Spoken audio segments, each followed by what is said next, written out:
Essa série de mensagens tem edificado muito as nossas vidas sobre maturidade. E o tema de hoje é maturidade e seus frutos. A maturidade, e quando nós falamos maturidade, não é a muita idade. Nós temos aprendido acerca da maturidade espiritual. A maturidade espiritual, ela tem a capacidade de gerar frutos do Senhor nas nossas vidas. A maturidade espiritual é o estágio de colheita, onde nós colhemos o resultado daquilo que nós desempenhamos com Deus. Em Efésios 4, versículo 14, eu tenho usado esse texto como base, em que o apóstolo Paulo diz assim: para que não mais sejamos como meninos agitados de um lado para o outro, e levados ao redor por todo vento de doutrina, pela artimanha dos homens, pela astúcia com que induzem ao erro. Vamos orar ao Senhor mais uma vez? Pai, eu sei que nós não podemos entender a Tua palavra se o Teu Espírito não nos revelar. Eu sei que se a palavra não for acompanhada por fé naquele que ouve, essa palavra não tem efeito. Agora, também sabemos que a Tua palavra, ela não volta vazia. A Tua palavra, ela tem esse poder de ir ao mais íntimo, mais fundo do nosso ser, do nosso coração. A Tua palavra tem essa capacidade, Pai. Eu peço que nessa hora, o Teu Espírito esteja nos convencendo. Que o Teu Espírito nos possa fazer ter a compreensão daquilo que o Senhor quer nos falar, daquilo que nós precisamos entender. Pai, nos ajuda a entender e a compreender a Tua palavra, em nome de Jesus. Amém e amém. Graças a Deus. Muito obrigado, viu, pastora? Graças a Deus pela sua vida. Aleluia. Meus preciosos irmãos e irmãs, minha preciosa família espiritual.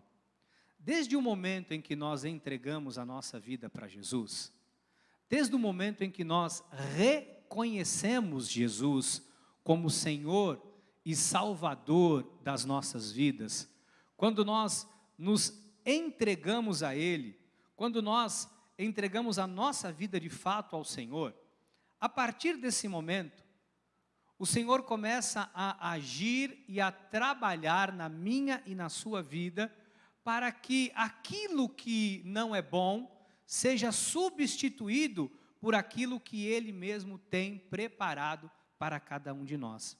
Eu sei que alguns cresceram num lar cristão, e glórias a Deus por isso. Outros tantos não tiveram esse grande privilégio. Ou até algumas pessoas que cresceram num lar cristão, e mesmo assim esse lar não foi o lar cristão mais adequado. Talvez um lar cristão desajustado, coisas que estavam fora de ordem, e que ao invés de criar uma relação, às vezes, nesse filho, nesta filha com Deus, às vezes acabou gerando um afastamento. Isso é fato, e nós precisamos também falar isso. Muitas pessoas que foram criadas num lar cristão, ao completar a maioridade, 18, 19, 20, 21 anos, assumir a sua própria independência, acabaram por se desviando, indo por um outro caminho e deixando os caminhos do Senhor, porque durante muito tempo da vida viveram debaixo de uma religiosidade, de um peso, de um legalismo e de uma pressão muito grande. Por que eu estou dizendo isso? Porque a vida madura em Cristo, ela não se dá apenas quando nós se convertemos. Bom, eu me converti, ou eu nasci num lar cristão e eu conheço a Deus. Não, isso não é verdade. A maturidade não acontece da noite para o dia. A maturidade espiritual é um crescimento que tem como objetivo transformar o nosso caráter o mais parecido possível com o caráter de Cristo. Eu vou explicar por que o mais parecido possível. Porque nós temos uma natureza carnal. No entanto, quando nós nos convertemos, como eu disse, há um processo de crescimento, de desenvolvimento. E o objetivo desse crescimento, desse desenvolvimento é tornar você e eu o mais próximo ou mais parecido com o caráter de Cristo. O apóstolo Paulo fala que esse é um processo contínuo e que isso não vai acabar aqui. Aliás, que isso só acaba quando nós não estivermos mais aqui. Enquanto eu e você estivermos aqui, o apóstolo Paulo fala que esse processo de crescimento, de desenvolvimento, para termos cada vez mais o caráter de Cristo, é até o fim da nossa vida. Então veja só, o fato de nós termos vivido com Deus 20, 30, 40 anos, e chegamos às vezes, eu tenho 50 anos de conversão, eu andei com Jesus durante 50 anos, isso não nos dá isenção para não continuarmos crescendo. Por quê? Porque às vezes uma pequena brecha põe tudo a perder. Nós temos uma natureza carnal, que ela é obediente, fiel ao pecado. Por isso, quando Paulo escreve aos Filipenses, no capítulo 3, versículo 13, ele diz assim: irmãos, tem aí no telão, irmãos, quanto a mim, disse o apóstolo Paulo, eu não julgo havê-lo alcançado, mas uma coisa faço. Ele diz, esquecendo-me das coisas que para trás ficam, e avançando para as que diante de mim estão. Aí ele fala assim no 14, prossigo para o alvo, para o prêmio da soberana vocação de Deus em Cristo Jesus. Então o que Paulo está dizendo aqui? Nós temos uma jornada progressiva e lenta, e essa jornada ela não pode parar, ela não deve parar. Então, a nossa busca, o nosso anseio por Jesus tem que ser constante. Se você perceber e notar na sua vida, às vezes a nossa própria vida em relação a Cristo, ela tem altos e baixos. Há momentos que parece que nós estamos mais envolvidos com as coisas de Deus. Há momentos em que nós sucumbimos muitas vezes por uma questão emocional, por um problema financeiro, por uma questão familiar, uma questão de saúde, preocupações do dia a dia, ou porque nós nos distanciamos em algum momento por uma decepção, enfim. E a nossa vida espiritual parece que ela dá uma arrefecida. Então, nós não podemos chegar aqui, nenhum de nós, dizer assim, não, eu sempre, bispo, eu sou aquela pessoa fervorosa, todos os dias da minha vida, desde que eu nasci até hoje. Todos nós, passamos por algumas oscilações. Temos alguns momentos que nós estamos bem com o Senhor, estamos vivendo uma vida plena, com maturidade. Às vezes são circunstâncias, são pessoas que se aproximam de nós, é o fermento que levedou a massa, foi a má conversação que corrompeu um bom costume, foi a necessidade que nos levou a muitas vezes pecar contra os nossos princípios, enfim. O nosso cuidado com a vida espiritual tem que ser constante. O nosso cuidado com a nossa vida espiritual não é algo que nós temos que pensar assim, bom, eu vou na igreja, eu sou convertido, eu não vou me desviar e ok. Não, nós temos uma jornada para percorrer. Paulo diz, prossigo para o alvo. O nosso alvo é Jesus. O nosso alvo é que as pessoas encontrem em nós cada vez mais pessoas parecidas com Jesus. Agora, o que dificulta a nossa vida espiritual?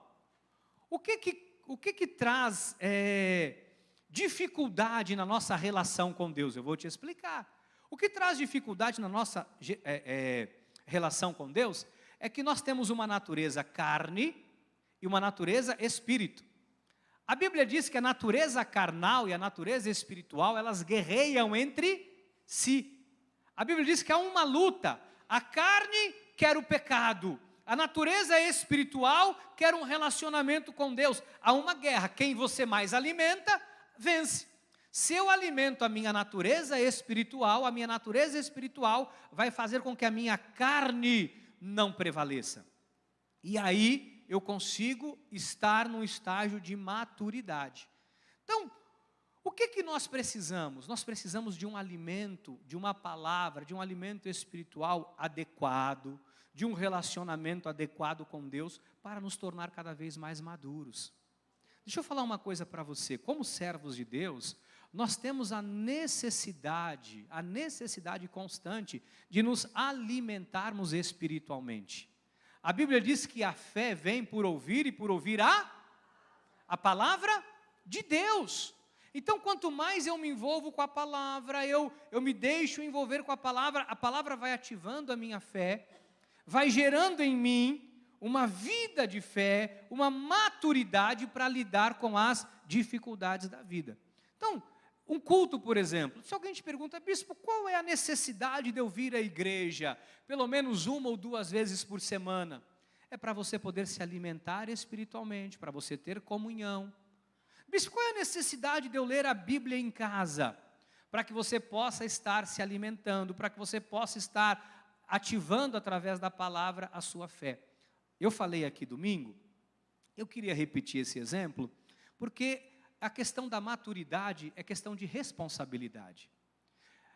Eu não posso dizer assim, os meus problemas espirituais, eu não vou para a igreja, porque a culpa foi de alguém que fez tal coisa, a culpa foi da minha família. Não, a responsabilidade do cuidado com a sua vida espiritual é sua. E eu falei aqui, dei um exemplo, que os antigos pregadores falavam muito, e eu dei o exemplo de quando você pega uma brasa, eu acho que foi quarta-feira, não me recordo, você pega uma brasa e você coloca essa brasa dentro do braseiro, você que está fazendo um churrasco, pega um pedaço de carvão e coloca dentro ali da churrasqueira, automaticamente aquele carvão, ao ter contato com os demais que estão ali aquecidos, pegando fogo, ele também pega fogo. Mas basta você tirar esse carvão do meio dos demais, deixar ele um pouquinho fora, daqui a pouco ele está frio, ele está gelado, ele não tem mais fogo. A nossa vida também é assim. Então, quando o Senhor nos fala, aquele que pensa estar de pé, olhe para que não caia, é exatamente isso. Se nós descuidarmos um pouquinho da nossa vida com Deus, se nós abrirmos mão um bocadinho da nossa relação com Deus, automaticamente algumas coisas vão entrando. Eu não sei se acontece com você, mas é como se a sua mente fosse tentada o tempo todo a ser penetrada por um pensamento do teu passado, por um pensamento ruim, por um pensamento que não te faz bem, um pensamento que quer levar você por um caminho que não é bom. Nós somos bombardeados. O que nos protege? A nossa fé. Nós rechaçamos esses dardos inflamados do inimigo. Por isso, eu tenho falado muito aqui. Quando nós falamos do culto, nós falamos, por exemplo, vamos retomar agora com o pastor Rogério, o nosso curso de teologia. Eu gostaria muito, muito, de verdade, de ver a maioria dos irmãos da nossa igreja local envolvidos nesse projeto. Por quê, bispo? Porque esse módulo é sobre o cristianismo. É um módulo que você vai aprender a referência do que é o cristianismo, quem é Cristo. Isso é fundamental para nós termos um desenvolvimento e um relacionamento com Deus. Como, se eu não conhecer a Deus, se eu não conhecer a base do cristianismo, como eu posso ter uma relação com Deus? Como eu posso ter uma vida saudável e madura? Então, a questão é que se nós não buscarmos esse alimento sólido, nós nunca seremos maduros. Se você não buscar esse conhecimento para si, você vai deixar, olha, eu vou te falar isso com maior propriedade, você vai deixar de viver os melhores anos da sua vida. Sabe por quê? Porque quanto mais maduro você se torna, você vai percebendo que algumas coisas já não te incomodam mais. Algumas coisas você já não se preocupa mais. Eu vou falar uma coisa para vocês. Eu achava assim, eu vivia falando agora nos últimos anos, eu estou beirando os 50, e depois vai chegando perto dos 50, você já não esquenta a cabeça com mais nada. Mas eu comecei a lidar com pessoas da minha faixa etária, de quase 50 anos, que estão ligando para um monte de coisa, que estão tudo surtando. Eu disse, não é a idade. Então vou arriscar a dizer, a maturidade espiritual hoje não me permite mais me preocupar com algumas questões que no passado eu me preocupava. Hoje a maturidade espiritual que eu tenho buscado no Senhor não me permite mais enfraquecer diante de algumas situações que sobrevêm até a minha vida. Então é isso que eu quero que você entenda. Por isso, o Paulo, quando escreve aos Hebreus, no capítulo 5, versículo 14, gente, olha que palavra extraordinária. Olha que palavra extraordinária. Mas o alimento sólido é para os adultos, para aqueles que pela prática têm as suas faculdades exercitadas. Olha que coisa extraordinária, olha o que o alimento sólido proporciona, para discernir não somente o bem, mas também o mal. Isso é um fruto extraordinário, é quando você consegue discernir, quando você consegue olhar e falar assim, olha, isso não é bom. Às vezes você vai olhar para uma coisa e é amarga, mas é boa. Minha mãe me fazia comer jiló. Minha mãe dizia que jiló é bom. Alguém sabe se jiló é bom? A pastora Fabiana deve saber. Jiló é bom para quê? Digestão. E eu tinha um problema mesmo de estômago, porque eu tinha o estômago meio solto. Às vezes na rua acontecia uns probleminha comigo. O quê? A bispa faz hoje, eu adoro. Quem nunca teve um problema de indigestão na rua e deixou alguma coisa para trás, atire a primeira pedra. Então, você tem que comer jiló. Jiló é amargo, mas faz bem. Você sabe discernir. A gente sabe discernir o tal do bendito biotônico Fontoura. O primeiro porre que eu tomei na minha vida, primeiro e único, foi com biotônico Fontoura. Com 5 anos de idade, eu fiquei embriagado. Foi a primeira e única vez na vida, biotônico Fontoura. Porque aquilo ali era um álcool puro. Dizia minha mãe que aquilo era bom para abrir o apetite. É óbvio, depois da ressaca que dava, você comia tudo. Brincadeiras à parte, o que eu quero dizer para você, saber discernir o bem e o mal, isso é extraordinário. Isso é uma dádiva divina. Você saber discernir, entender, falar, olha, eu sei exatamente o que está acontecendo, eu não vou me deixar seduzir por isso, não vou me deixar levar por isso. Então, é isso que Deus quer. Então, por que eu estou falando que maturidade traz frutos? Bispo, por que ser maduro ou ter maturidade espiritual é fundamental para a minha vida? Porque ela vai te trazer frutos extraordinários. A maturidade espiritual vai te livrar de muitas ciladas na vida. A maturidade espiritual, ela está relacionada à colheita. Maturidade espiritual está relacionado à prosperidade. Diga, maturidade é igual prosperidade. Vou te explicar por quê. Um fruto, quando ele está maduro, é o momento dele ser colhido e desfrutado. Trazendo essa analogia para o campo espiritual, à medida que nós vamos desenvolvendo a nossa salvação com temor e tremor, a gente vai amadurecendo. Quando você amadurece, você está pronto para receber a prosperidade, os frutos dessa maturidade espiritual. Você está conseguindo entender? Então, eu vou te mostrar como Cristo faz esta analogia do espiritual com o natural. Marcos 4, 29. E quando o fruto já se está maduro, logo se lhe mete a foice, porque é chegada a colheita, a ceifa. Então, a colheita, ela representa o tempo de desfrutar do fruto. A colheita representa o momento exato, ou o fruto maduro representa o tempo exato para que você possa colher e desfrutar.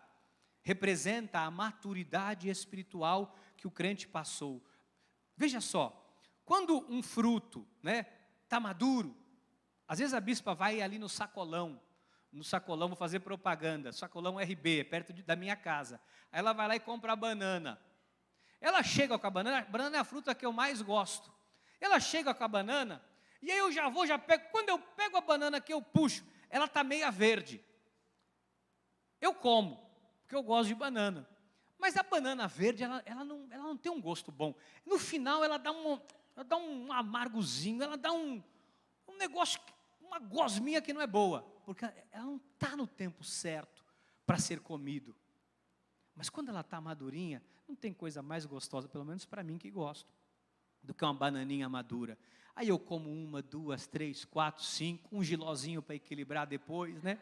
Para não deixar nada pela rua, né? Para não deixar nada pela rua. Mas eu gosto. Bispo, em termos espiritual, maturidade espiritual significa o quê? O que significa maturidade espiritual? Significa que o crente passou por todas as etapas necessárias até o momento de amadurecer e poder desfrutar da sua bênção. E Deus quer isso de nós. E existe um fruto que não é resultado do nosso esforço físico e pessoal. Existem coisas que nós só vamos conseguir manifestar como caráter de Cristo, não por uma questão de forçarmos e tentarmos fazer. Eu vou te explicar aqui. Quando nós chegamos em Cristo, quem não nasceu num lar cristão e teve esse privilégio, eu digo privilégio, não é assim, porque evitou de passar por algumas situações na vida que muitos de nós que não nascemos num lar cristão, como eu, passamos. Então, a pessoa às vezes ela chega na igreja, você chega cheio de malandragem, cheio de crendices, cheio de preceitos, cheios de religiosidade e muitas coisas, né? Desde acreditar que eu vou subir com o pé direito ou com o pé esquerdo.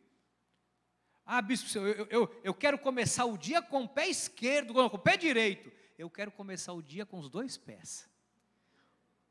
Eu quero começar o dia com os 2. Se o primeiro passo é com o esquerdo ou com o direito, não tem problema. Eu quero começar com os 2 pés. Mas a gente tem algumas crenças que nós temos. Passar debaixo, a gente traz, passar debaixo de escada, não é? Dá azar. Gato preto de olho verde, tadinho do gatinho. Não, numa sexta-feira 13, meu Deus do céu. A gente traz essa bagagem, quando a gente chega na igreja, a gente fica meio confuso, é ou não é? É olho gordo, pega ou não pega em mim? E não sei, a gente chega com um monte de coisa. Quando nós chegamos com esses aspectos, a gente vai aprendendo a palavra, vai entendendo que algumas coisas não faz sentido, algumas coisas não têm nenhum cunho realmente espiritual para nós, não faz parte, não, e a gente vai separando algumas coisas. Porém, a gente chega na igreja e as pessoas, às vezes o próprio pastor fala assim, olha, você tem que ter uma mudança de vida, você tem que ter, o seu comportamento tem que mudar, o seu caráter tem que mudar, e a gente se esforça para mudar, porque você quer ter uma vida nova.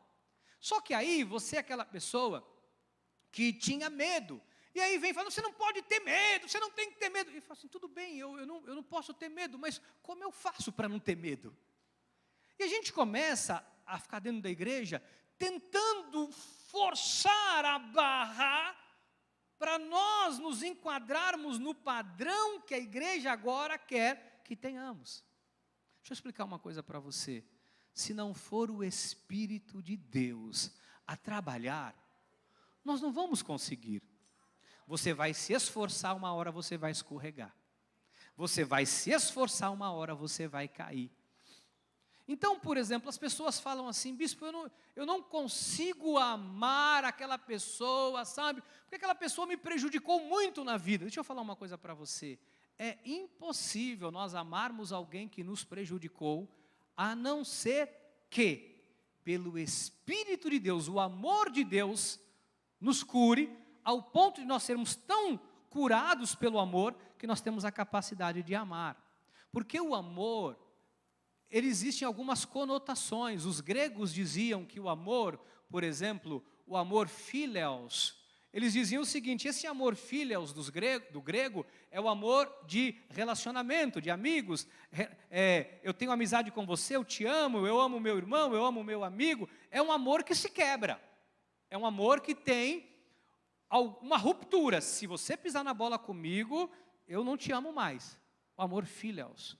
Os gregos também dizem que há o amor eros, que é o amor do erotismo, um amor erótico, um amor, né, da sensualidade. E os gregos reconheceram um amor chamado por Deus do amor ágape. E eles entenderam que esse amor ágape não é algo que eles teriam a capacidade de desenvolver, porque é algo divino que vem de Deus para o homem, não do homem para com Deus. Nós o amamos porque Ele nos amou primeiro. Esse é o amor ágape. E o amor ágape não é um esforço, eu vou me esforçar para amar o meu inimigo. Você não vai amar o seu inimigo. Às vezes a pessoa só pisou no teu calo, você já quer que a pessoa se arrebente na vida, que você tem uma natureza carnal. Às vezes a pessoa pisou na bola com você, acontece alguma coisa ruim, você fala, não vou falar nada, justiça de Deus, Deus é que sabe. Você se sente feliz porque a pessoa se arruinou. Isso é o amor philos, o amor humano. Agora, o amor ágape, ele é algo tão extraordinário, que ele é espiritual. O amor, entenda o que eu vou te dizer, o amor não é um sentimento, o amor é um fruto do Espírito. É impossível nós amarmos o nosso inimigo sem que o Espírito de Deus não trabalhe em nós esse amor ágape dentro de nós. O amor não é um sentimento, o sentimento é philos, é eros e outros tantos que os gregos têm, porque pelo menos 4 vertentes de amor os gregos conhecem e falam, né? Agora, bispo, o que é o amor, que é um fruto, para que eu desenvolva o caráter de Cristo, para que eu consiga mudar? Porque às vezes tem alguém aqui que diga, bispo, eu estou ano batalhando, eu sempre tropeço no mesmo problema, eu sempre caio, eu não consigo mudar, eu vou para a igreja, e eu me penitencio, e eu subo um monte, e eu bato o chicote, e eu me ajoelho no caroço de milho, e eu fico um mês sem comer, e eu faço, mas eu não consigo me desvencilhar desse sentimento ruim, ou do pecado, porque não é com a carne que você vai vencer o pecado. Não é com um sacrifício na carne que eu vou vencer o mal. É pelo Espírito. É pelo Espírito.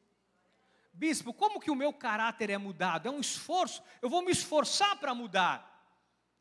Gente, vi uma pessoa que é alcoólatra e às vezes cai na rua. A pessoa tem o vício do álcool, bebe muito, cai na rua, apanha, roubam-lhe o dinheiro, batem nele, chega em casa todo arrebentado. A mulher fala, se você não mudar, eu vou me separar de você. O homem fala, eu vou mudar, eu vou mudar, eu vou mudar, eu não vou ser mais a mesma pessoa, eu vou mudar, eu juro que eu vou mudar. E ele muda por um período, porque ele não quer perder a família, mas daqui a pouco aquele homem se envolve de novo na bebida e se arrebenta de novo. Eu quero te fazer uma pergunta, esse homem não quer mudar? Ele quer mudar, ele quer mudar. É que o vício é maior do que a capacidade desse homem de mudar. Por isso Cristo disse, se Cristo vos libertar, verdadeiramente sereis livres. Como que há uma mudança no comportamento, bispo? Como há uma mudança no caráter? Só uma intervenção do Espírito de Deus. Eu vou te mostrar, porque assim, bispo, porque eu vejo pessoas tristes, tristeza é um sentimento da alma, mas como eu posso trazer alegria ao coração de alguém? É fruto do Espírito. Veja só o que Paulo fala aos Gálatas, no capítulo 5, versículo 22. Mas o fruto do Espírito é. O que é o fruto do Espírito? Amor. Digo amor. É fruto do Espírito Santo de Deus. Então, como que eu vou exalar esse amor? Como que eu vou ter a capacidade de amar? Como eu vou mudar um coração odioso, rancoroso, que deseja o mal, que quer olho por olho, dente por dente, que quer arrancar a cabeça de alguém? Como eu vou ter a capacidade, bispo, de dar a face para outra pessoa? Humanamente é impossível. Mas se você quer ver a gente fala, você quer ver um cristão virar um demônio? Quem aqui é vó, pai e mãe, levanta a mão. Se você verificar, o teu netinho, a tua netinha, o teu filhinho, a tua filhinha, sendo maltratado por alguém. Não, por alguém não. Vou além. Na igreja. Alguém vai lá, xinga, moleque, xinga, fala mal, puxa o cabelo. O que você vai fazer? Hã? Filho, vai lá, vou dar outra face, vou dar outra orelha para a pessoa puxar. Vai?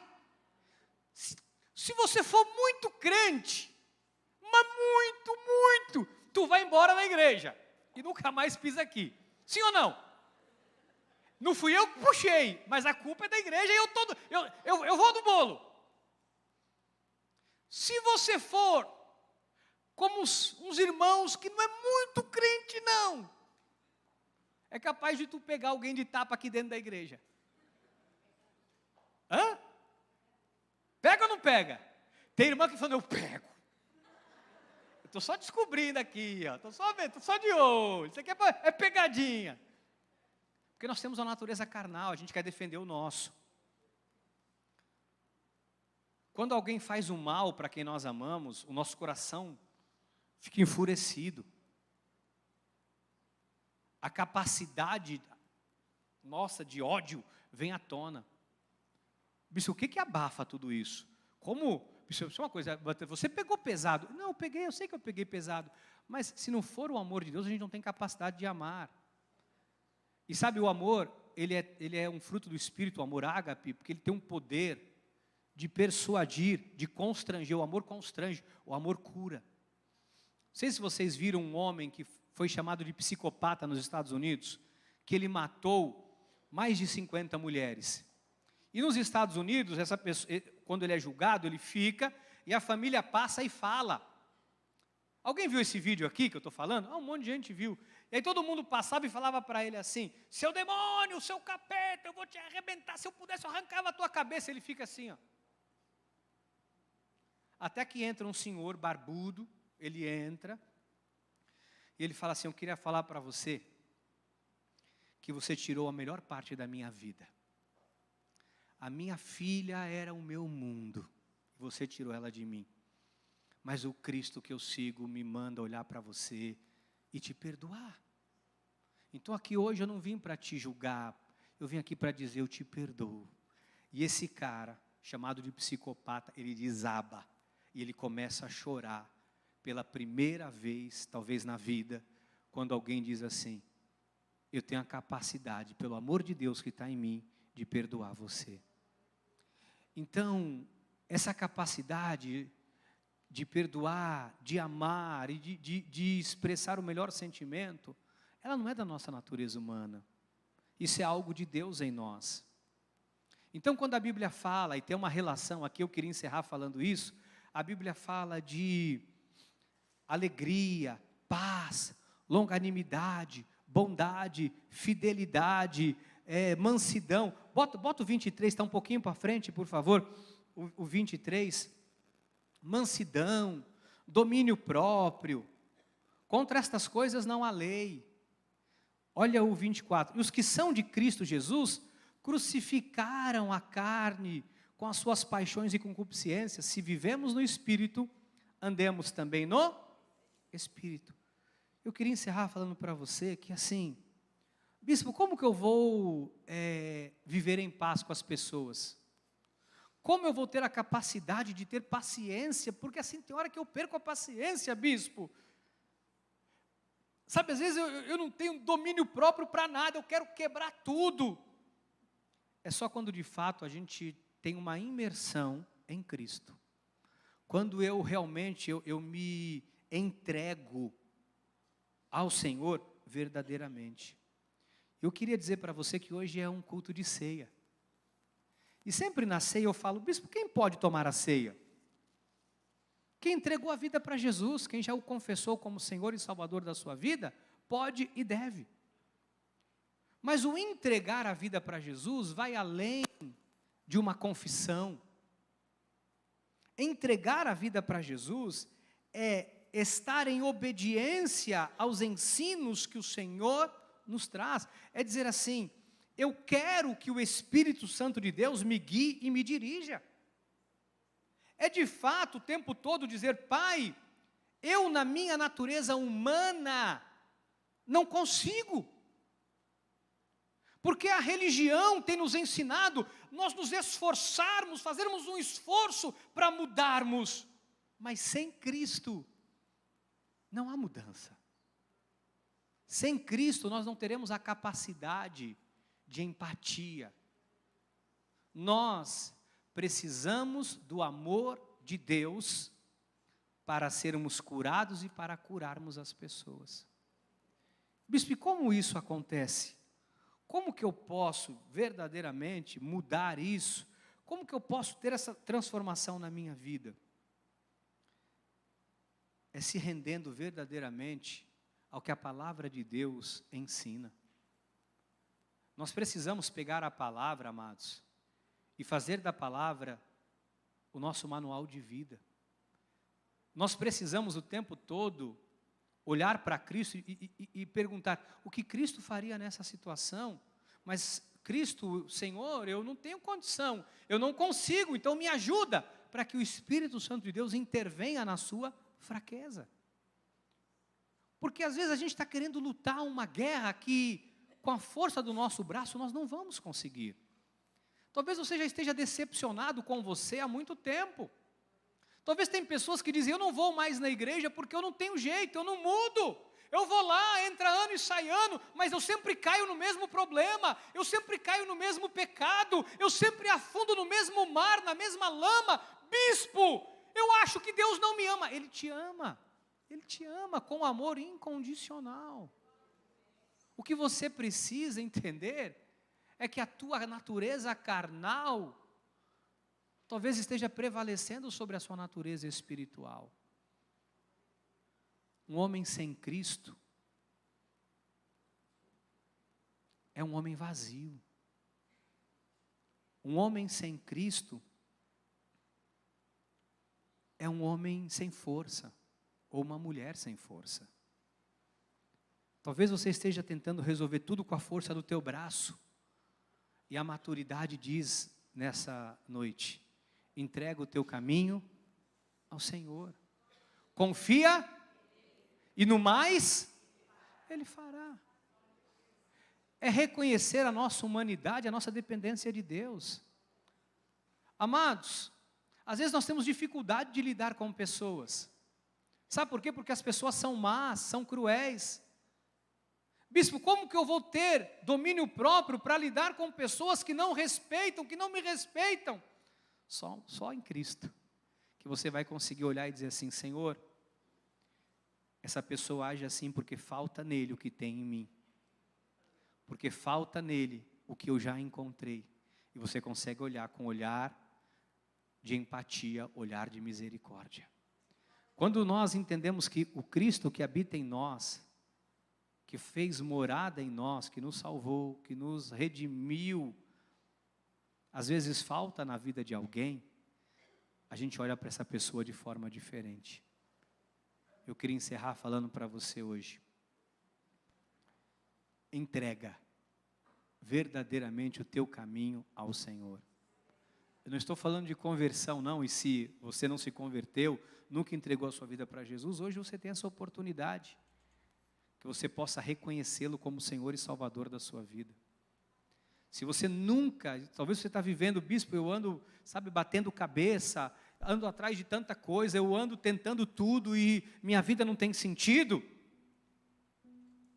Entrega hoje o teu caminho ao Senhor, que você vai ver o que Ele pode fazer na tua vida. Mas se você é alguém que fala, bispo, há muito tempo eu ando com Jesus. Tem um dos textos da Bíblia que diz que eu te conhecia de ouvir, mas agora é de contigo estar. E uma coisa que eu aprendi na minha vida como pastor, que chega um momento que precisa haver um realinhamento nosso com Deus.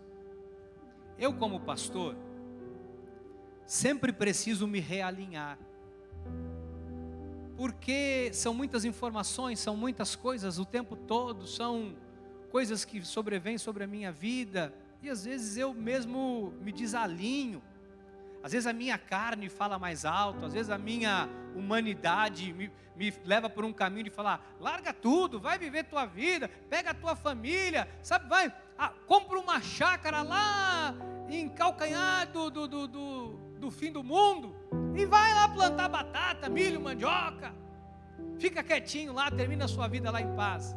Às vezes a minha humanidade me fala isso. Aí eu falo: ei, calma, eu realinho, eu me encosto em Jesus e falo: estou muito louco, né, pai? Aí ele fala: mas eu te amo assim, vem cá, isso, não é esse o caminho, esse é o caminho, anda por ele. Nós precisamos realinhar a nossa vida.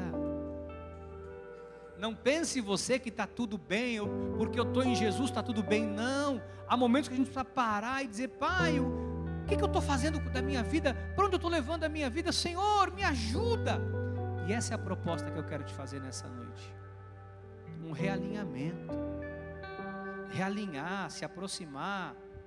Talvez você está tão distante de Deus que você não está percebendo. Talvez a tua mente hoje é tudo tão automático, você faz o que dá na telha, você faz o que você quer, você faz do seu jeito, que você nem percebe mais. Talvez você nem ora mais para tomar uma decisão.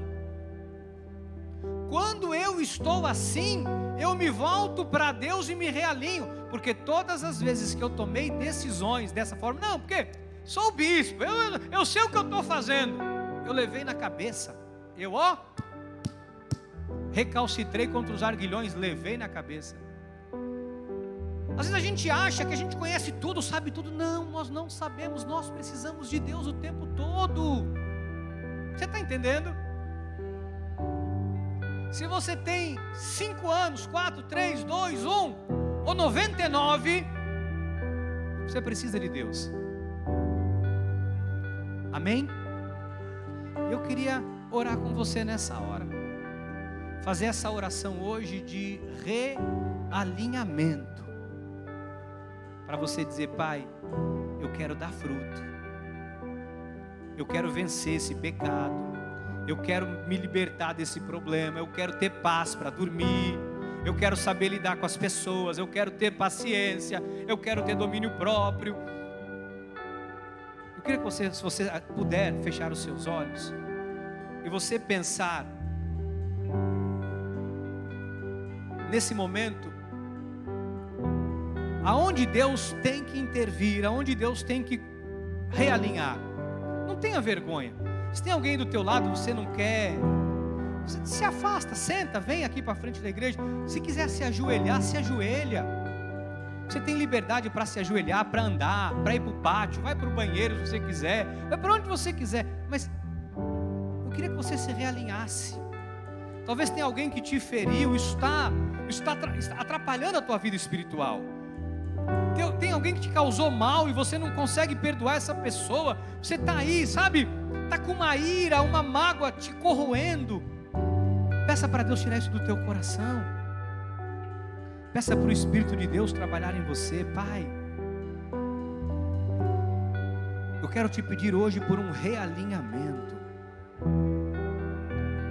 Eu quero pedir que o Senhor esteja realinhando a nossa vida, nos trazendo para a tua vontade, nos aproximando de ti.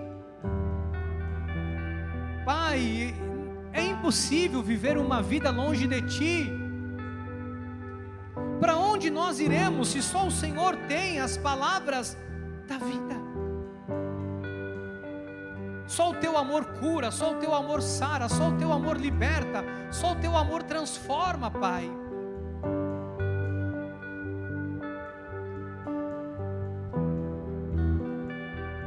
Senhor, nos ajuda. A nossa carne às vezes tem prevalecido, a nossa carne tem nos humilhado. Às vezes dá vontade, Deus, de desistir. Às vezes dá vontade de não fazer mais nada, de não trabalhar, de não servir ao Senhor. Mas hoje eu estou te pedindo, Pai, trabalha por favor, através do teu Espírito.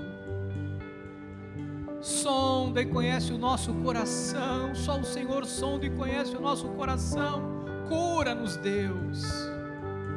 Nos ajuda, Pai, nas nossas limitações, porque nós temos ódio, queremos hoje que o ódio seja transformado em amor, em perdão. Muitos não têm dormido porque não têm paz, mas o teu Espírito traz paz e alegria. Talvez alguém buscando alegria em coisas seculares, tentando através do mundo secular, de tantas coisas trazer alegria, mas a alegria que é verdadeira, que traz paz, ela vem do Senhor. Traz esta alegria ao coração do teu povo, Pai. Senhor, nos ajuda.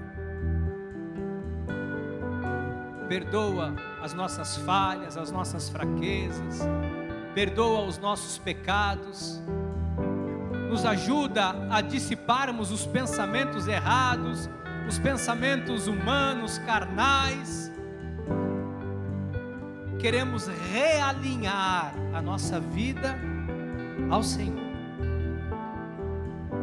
É o que nós te pedimos, e que na ceia de hoje, que pelo teu Espírito nos haja a permissão, que a ceia desta noite,